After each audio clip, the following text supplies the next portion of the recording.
女人震惊地发现，邻居男孩居然服药自杀了。可警察赶到后，却发现地上满是男童的半裸照片，其中一张上还写着 "I am sorry"， 并且这些孩子都没超过12岁。这一看就是死者猥亵了他们，又因不堪内心煎熬，才选择了自我了结。可虽然他已经死了，但警察决定还是要为活着的受害者申冤。然而照片虽然发去了儿童援助中心，可想查出他们是谁却很有难度。于是为了尽快弄清受害者的身份，警察先传唤了死者的父母。结果二老证实儿子永强有抑郁症，没想到他会走这一步。但警察首要想知道的是，永强拍的男童都是谁？可俩人不信儿子会这么干，强烈要求先看看照片。于是警察就把照片给了他们。不料俩人迫不及待看了后，居然发现了一个重大问题。What? This is Micah when he was a kid. Which one? All of them. 所以事情反转了，竟是永强被猥亵了，他才是受害者，并且父母猜测儿子肯定是被陈年创伤彻底压垮了，才选择了自杀。对此，警方只能改变侦查方向了。随后就来找了永强的前女友，看他知道点什么。而据女孩描述，永强感情很迟钝，我们都约会4次了，他还没亲我，更没有上过床。后来有一晚，我们终于决定接触了，可他却掉链子了。然后他才告诉我，他小时候被猥亵过。至于对方是谁，永强就没说了，只说那个男人让他给自己拍照，并且永强有个发小，可能知道的更多。然而当警察找上发小后，他却表示好久没和永强联系了，但下一秒却突然想起前2天永强给我发了邮件，我至今还没看呢。结果这一看，内容竟好似一眼，并最后提到答案就在广坤那里。可他却不知道广坤是谁，于是警察决定捋一捋，想知道12岁时你俩都喜欢干啥，尤其是永强的爱好。结果发小就想起来，永强那时很喜欢魔术，还自己表演拍视频传到网上，而广坤就是教他变魔术的那个人。但后来有一天，永强却突然再也不玩魔术了，我当时还感到奇怪呢，因为他一直很喜欢魔术，可后来却很厌恶，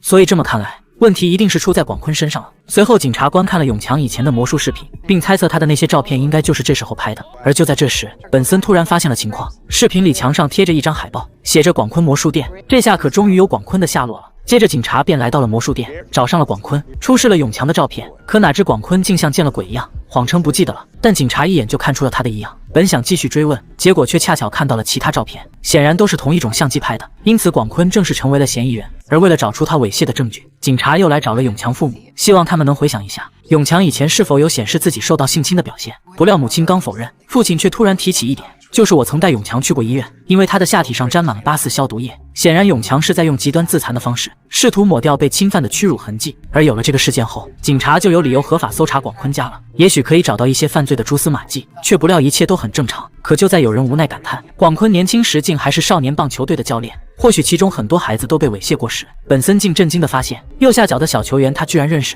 正好可以去问问他。随后就立马找上了前男友莱恩警探。而当看到照片后，莱恩确认那就是自己。接着本森讲出了正在追查的案子，希望他回想下广坤还对哪些孩子下过手。但可惜的是，时间太久远了，莱恩也不记得啥了，而本森也只能就此作罢。可哪知回到派出所后，在和检察官讨论案情时，他将这件事讲了出来，却意外引起了检察官的注意。于是当晚检察官就来到了广坤家门口盯梢。而当看到广坤回家后，果不其然莱恩也跟了过来，他立马知道坏了，随后就赶紧冲过去将正在撬锁的莱恩拦住了，并看到了他的配枪。据此也证实了自己的猜想，莱恩是来杀广坤的，所以他必须阻止。可莱恩不想就此放弃，争执中也坦白自己也被广坤性侵过，但检察官不能任他犯错，于是立即以德服人，劝莱恩冷静了下来。然后俩人就来到了酒吧，检察官则劝他出庭作证，可莱恩羞耻心作祟，当场就拒绝了。但检察官还是规劝，也许应该和本森谈谈。然而莱恩又拒绝了，这是绝不能让本森知道，他不能失去自己仅有的尊严。对此检察官再也不好强求了，搞得案子也无人指控了。不料第2天莱恩竟主动找过来，他自己毕竟也是警察，并且也想惩治广坤，于是想了一个办法，就是找当年棒球队的孩子出来指证广坤。同时他也查到了几名可能的受害者地址，而这也是一个不错的办法。于是检察官就陪着来找了1号证人。不料虽然他承认被猥亵了，但却拒绝出庭。虽然男友也劝1号，可他就是不听。既然这样，俩人也没办法了，只能又来找了2号证人。结果当得知俩人的目的后，他干脆就不承认被猥亵过。但莱恩却是知根知底，当即就拆穿了2号，可他仍是不正面回答。不料莱恩当即就拿对方的儿子做起了威胁，而这招果然管用。2号是敢怒不敢言，最后莱恩给他留了地址，让2号想明白了就来找他。结果俩人没等多久，2号果真找来了，并承认自己被广坤猥亵过，现在也愿意出庭作证。这下莱恩可高兴了。随后检察官就将2号带回了派出所，而这倒震惊了本森。没想到检察官能找到证人，可他刚要开口问经过，检察官就主动解释是打了好多电话才找到2号的。但本森显然不信，因为他已经查过了，根本啥也没查到。不过本森很快就意识到了什么，随后他先是独自来找了广坤，暴力将他以性侵罪给逮捕了。而本森之所以如此气愤，是因为他已经猜到前男友被性侵了，那是他在乎的人。接着第二天，本森就去找了莱恩，希望听到他的坦诚。可莱恩为了面子，死活就是不承认。然而本森只是想帮他，因为他担心莱恩想不开，最终也会像永强一样轻生。但莱恩仍不领情，羞耻感让他始终面对不了自己曾爱过的女人。最后本森没办法了，只能先把精力放到审判广坤上。于是2号作证，讲述了自己被性侵的经过。Gary pulled out a bottle of vodka from the glove box. He said it was what ball players do after a good workout. So I drank it. And then he put his hand on my thigh. He unzipped my pants and he performed oral sex on me. Was that the only time he performed a sex act on you? The same thing went on after practice for a month, and then I quit the team. Oh, yeah. He gave me a camera. He asked me to take pictures of myself in my underwear.